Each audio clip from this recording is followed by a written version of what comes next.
You hear a lot these days about the presidential contest throughout the nation, especially on the Republican side, but it is not just president we're electing this year, a lot of senators, and we've got 3 candidates tonight who want the Republican nomination for Senate in Pennsylvania, here on Voice of Reason.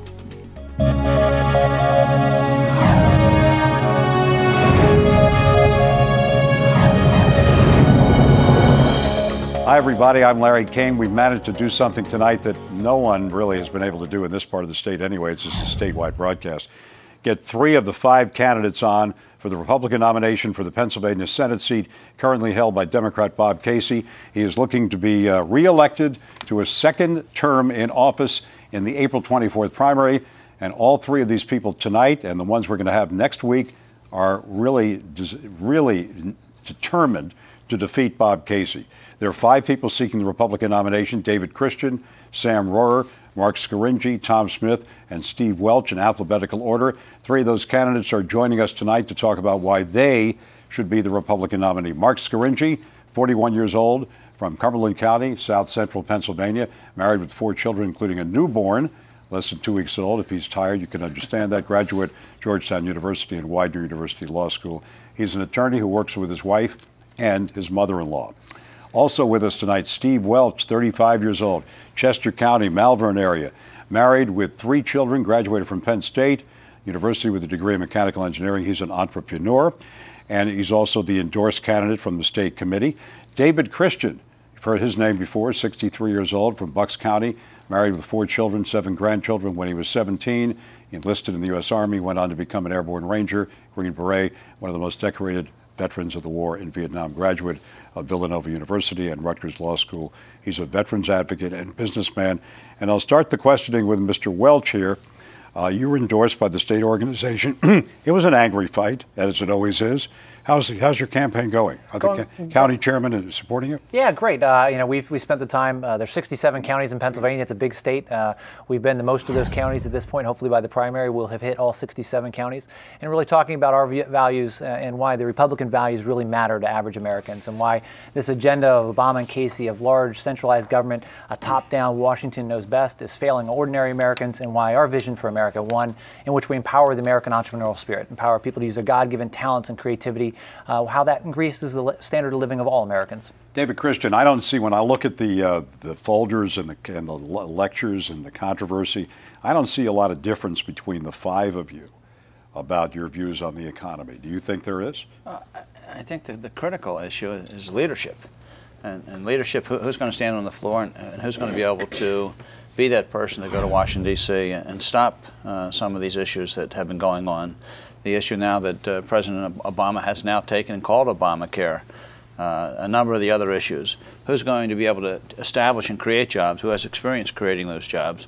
And I think that I have a little more experience than some of the other candidates, and maybe a lot more experience than some of those other candidates. I have foreign relations experience, international relations experience, but the critical thing is jobs. If you don't have a job, it increases domestic relations problems, it increases substance abuse, it increases suicide rates. There's so many things related to jobs, and I think I can bring that to Washington, D.C. and bring it to America. Now, Mark, in a field of 5, I don't know what your funding situation is right now, but it's a tough field out there according to most polling, which is extremely unscientific at this point. There are maybe 55% undecided, maybe, we really don't know, although other polls say no. How do you get your views to the attention of the people of Pennsylvania? Well, this is going to be a grassroots campaign. You've got 5 candidates in the race, and they're going to split the vote among those 5. That makes it easier for someone to stick his head up above water toward the end of the campaign. The presidential candidates are going to be spending a lot of money on television here in Pennsylvania. They're going to saturate the airwaves, and they're going to suck a lot of the oxygen out of the race. And so I think that makes it easier for my type of candidacy, which is a real grassroots-oriented candidacy, to cross the finish line toward the end of the campaign. Okay, first question for everybody here. You are elected to the U.S. Senate, and you take office next year. You're sworn into office. First priority in legislation? I think repealing Obamacare is number 1. It's bad economic policy, it's bad healthcare policy, and it's driving American jobs overseas because it has just taken a tax burden and placed it on our job creators. So much of what we're seeing in Washington, we have a Washington has overstepped its bounds in so many different ways that is pricing Americans out of the global marketplace. The reason you're seeing companies be less competitive these days is because Washington is pushing so many regulations. The hidden tax of the regulations in Washington is really starting to strike at the heart of small business, especially in this country. You agree with that? Larry, you remember, and I remember working closely with Ronald Reagan and him hitting him on the leg, and it was stay the course, if you remember the stay the course issue, and everyone made fun of Ronald Reagan, yet today everyone's evoking Ronald Reagan's name. I remember hitting my leg and saying, kid, we've got to stay the course no matter what comes up. Yes, I agree with that, and I emphasize that we have to look at the over-bloating of the federal government. We have to look at the fact that the over-regulations, Obamacare, as was just pointed out, is just another form of regulations that scare people, and people are afraid. We don't have people going to bed at night that I don't think in America that their stomachs are hungry, but we do have people going to bed. They can't go to sleep because their brains are overloaded. They don't know what's going to happen in their job and their security and their future tomorrow. Mark, in terms of the Obamacare issue, and I just want to ask you and then move it around a little bit, the fact remains that most Americans who have insurance are paying for those who don't. So if somebody gets their care from an emergency room, which a lot of people do, if we have insurance, we're generally subsidizing them in other ways. Wouldn't the Obama legislation, or Obamacare, whatever you want to call it, Affordable Health Care Act, wouldn't it really reduce some of that responsibility for some people paying for others? No, it's actually going to increase health insurance premiums for all Americans. We saw last year a significant increase once again in health insurance premiums. It's also going to increase taxes. The cost to Obamacare, according to one recent estimate, is now about $2 trillion over the next 10 years. We, the taxpayers, we have to pay for that. It's going to drive taxes up and drive health insurance premiums up. That's one of the main reasons why we need to repeal Obamacare. I've traveled all over Pennsylvania and I've talked to job creators, small businessmen, and they say the reason why they're not hiring is because they've got this massive new health care mandate staring them in the face, and it's going to increase their costs and increase their bottom lines. Okay, now there are 3 or 4 aspects of the health care plan that are very popular so far. One is the no pre-existing conditions. The other is allowing you to take care of your kids till you're 26, and a few others. But the pre-existing condition aspect is extremely popular with people. Every poll shows that. Yeah. Would you just want to repeal the whole thing? Yeah, I think it's important that the note, I mean, everybody up here would agree we need reform in healthcare. The healthcare system is broken in so many different ways. We spend more per capita than any other nation in the world on healthcare already. So clearly our system is not functioning perfectly. There are improvements that are needed, but 2/3 of Americans disapprove, do not approve of the Obamacare bill. So I think it's time to start over with real common sense reform. I think it's important for people to realize Republicans want everybody to have access to health care. Absolutely, that is a priority of the Republican Party. There's just a difference. Obama believes that Washington, from a top-down approach, should be driving that. Where what we believe is the way to increase the coverage and access is through allowing the marketplace to work, allowing people to use their private dollars to make purchases. And what that does is that ultimately drives down cost and increases quality, and it makes it available for everybody. Dave Christian, you mentioned something before that piqued my interest. You said that not many people, or very few Americans, are going to bed hungry. And you said yet others are, you sort of relate a lot of your issues to the human condition in most of your campaign. Yes. But can you honestly say that there are no Americans going to bed hungry? I would absolutely say I'm a welfare graduate. I came from welfare. We have 185 programs in the United States that give out different things, different programs, and they're called entitlement programs. And I'm saying to you that we have some of the greatest opportunities for our poor folks to get ahead in the United States of America than any nation in the world. And I can take you to many, many nations, third world nations, and you've been to some of these nations. And yes, we try to reach out to our poor people much better than any other nation in the world.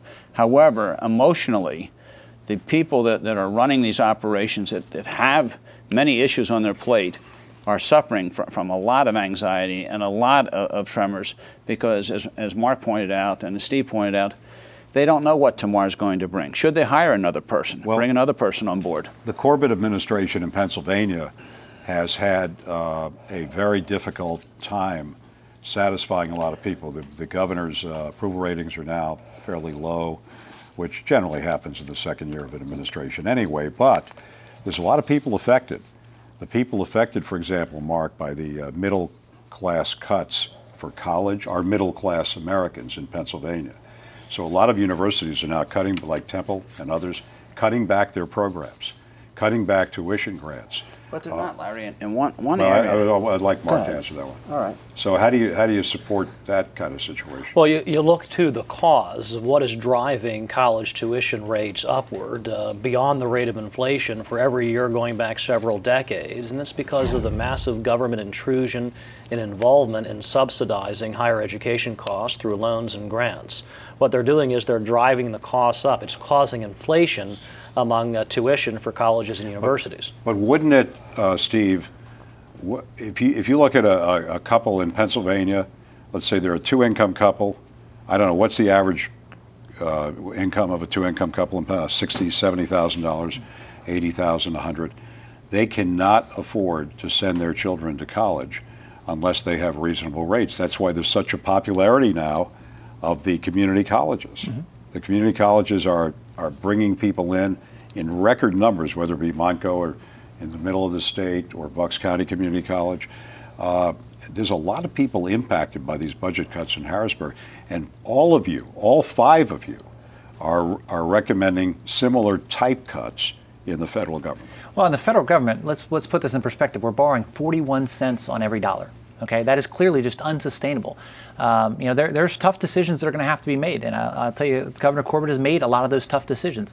And sometimes making the right decision isn't always the popular decision. I think it's time for leadership in this country. It's time for people to go to Washington and do what's right, not what's politically popular, not what's polls the best. I think those days have come to an end. You cannot. I mean, right now we're at 102% of debt to GDP ratio, which means our debt is larger than our entire economy. In 2008, Greece hit the point where they had 120% debt to GDP ratio, and that was the point at which everybody realized that the economy was going to implode. Under the president's current plan, we will be there within 3 years. David, you wanted to say something? Yes. If we look at the fact, why aren't we using technology in the government? We have 185 entitlement programs. And these 185 entitlement programs, if people feel they're entitled to something, aid to family-dependent children, they have attention deficit disorder, there's a number of these issues that you know about, I know about. Why are we not using technology, and why don't we merge these programs, these 185 programs together into one or two programs? Why do we have this 185? Because you have a director, you have a deputy director, you have an assistant director, you have an undersecretary. You have all these different people. Before you give your first dollar out, you can study this, you can go to General Accounting Service, you can look at this, and you can see that we're spending too much before the first person gets a dime. Now, you're an attorney. Do you handle any of these kind of medical cases at all? Medical cases, no. Okay, but you have to be looking at this from an attorney's viewpoint. Of the way America is today, that litigation is extraordinary. Doctors in this state, Pennsylvania, have left the state because of malpractice insurance, and yet, for the most part, government has been very, very, very pro-lawyer in terms of allowing this kind of litigation to go forward. Do you propose limits on malpractice? Well, I'm running for the United States Senate, which is in the federal government, and the federal government doesn't regulate our tort laws. Those are set at the individual state levels and by the courts in the individual states. And I believe in federalism and separation of powers, and I don't believe the federal government should be dictating tort laws and tort limits on pain and suffering and personal injury cases. That's not the role of the federal government. Let's change the pace here for a second. Can I chime in, Larry? You can, very of course. I think you actually hit on the point yourself. Lawyers are leaving this state, or excuse me, doctors are leaving this state, and that's the importance of having a decentralized. Some people would like lawyers to leave the state too. Well, we'll keep some of them, but the key is by decentralizing, by having different states try different things. You see what works, and people move there. You see what doesn't work, and people leave there. Texas is a great example. They instituted a very strict tort reform, and you've seen that that's helped the economy, and people have moved there. But that only happens if you do things at a state level. Once you start a top-down, Washington knows best, you take away the experimentation of the states. We'll be right back with 3 of the 5 candidates for the Republican nomination for the U.S. Senate right after this on Voice of Reason.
Cumberland County's Mark Scaringi running for the Republican nomination for the U.S. Senate. Is this your first elective try? It is, yes.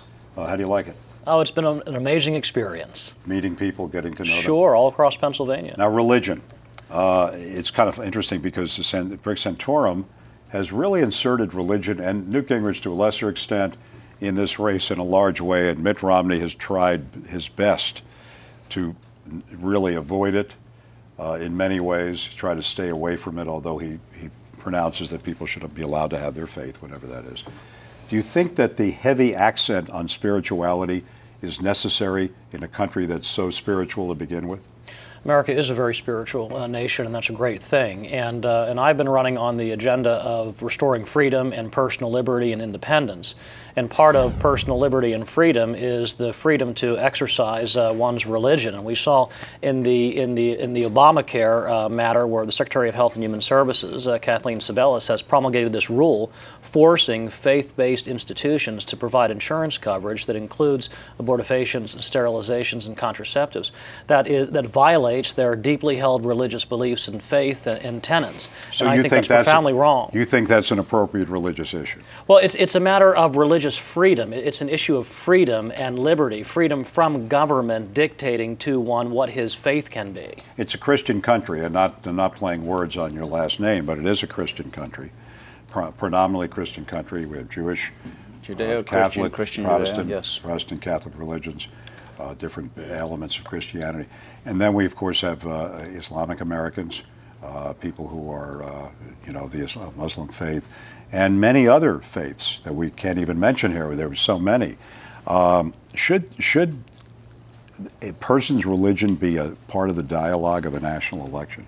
I think. I mean, Mormonism, for example. Our founding fathers established, Larry, and it's a good question that there should be a separation of religion and state, but they also saw that, you could weave in some things within this country. As you indicated, it's a Judeo-Christian nation, and you can weave in it to have "in God you trust," and to have the Ten Commandments, to have certain things that were the founding basis of this nation, and to start attacking those things 200 years after the fact.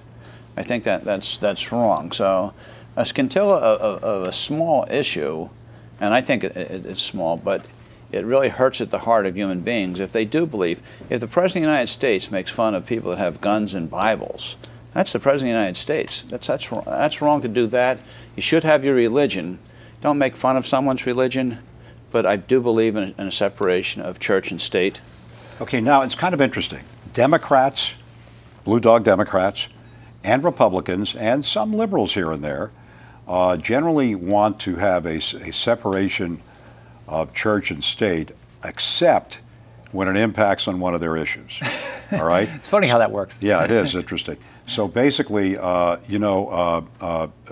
like Brick Santorum and Newt Gingrich, and to a lesser extent Ron Paul, because he's a libertarian, and he wants everything free and easy for the most part, have really come out strongly against abortion rights, okay, which means that they don't want to control government, but they want to have control over an individual's choice.